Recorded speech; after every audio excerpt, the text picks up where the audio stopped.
And this is the poncho sleeve charango. It's the tribe that shrinks heads and stuff. It's in Bolivia by a guy called Jesus. I wonder when you went that far west. I was right by the window there, but it's a little bit out of tune. A lot out of tune.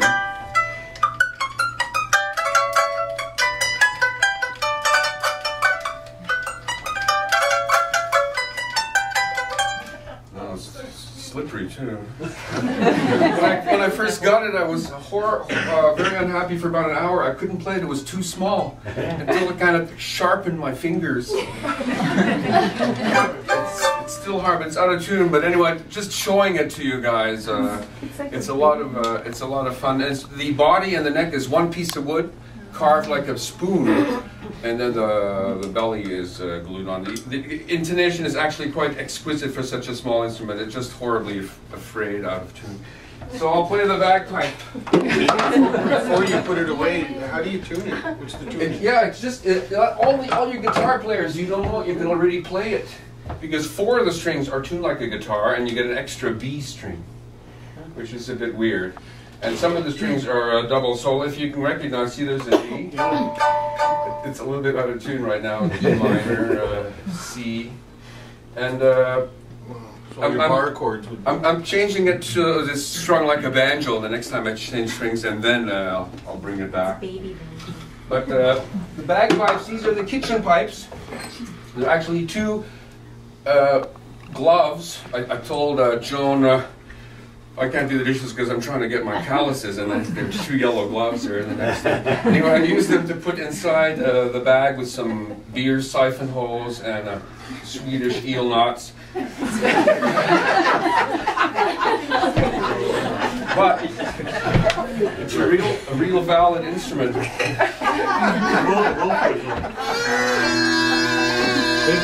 It takes a while to settle down. Did you build it? No, I just replaced the bag because I liked playing so much that the bag wore out. But the best part is it's about 4 times quieter than the real bagpipes. Came with the wolf? Oh no, that's extra. Yeah, I forgot. And you go through exactly the same movements with the pressing and the blowing and the relaxing and the breathing. So you play this for 1 year, and then you can switch immediately over to the real bagpipes. Senior reed maybe, but at first, anyway.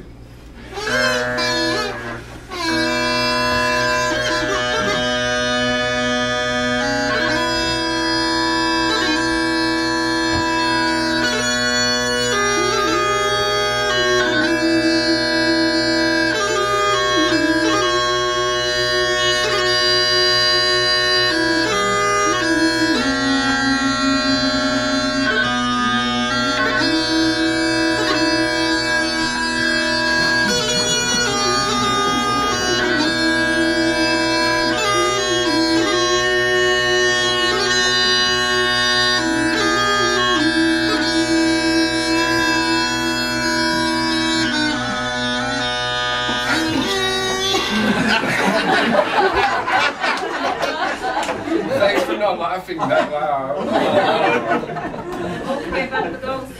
think he's joking. No, it's hard not to laugh. I'll play one more. I played actually naked in front of 800 ears at the Field of Honor. They'd never heard me, but I somehow landed a gig. Which I thought was very dangerous. That's not that precedent. Anyway, everyone expects the Flowers of the Forest because that's the one that you always do in those serious things. But the bugler has to play the reveille and the rouse, but the piper has a little bit more room.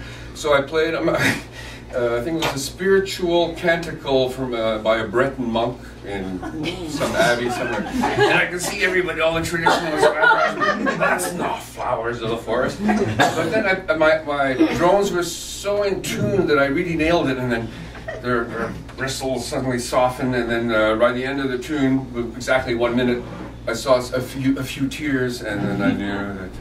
And I used to feel guilty at funerals when I made people cry that weren't already crying. And sometimes above my own 104 dB din, I can hear loud sobbing. And the problem is, someone said, no, it's supposed to be like that. The piper in the present dematerializes, and way from the cruel past, the ancient pre-Christian scale with its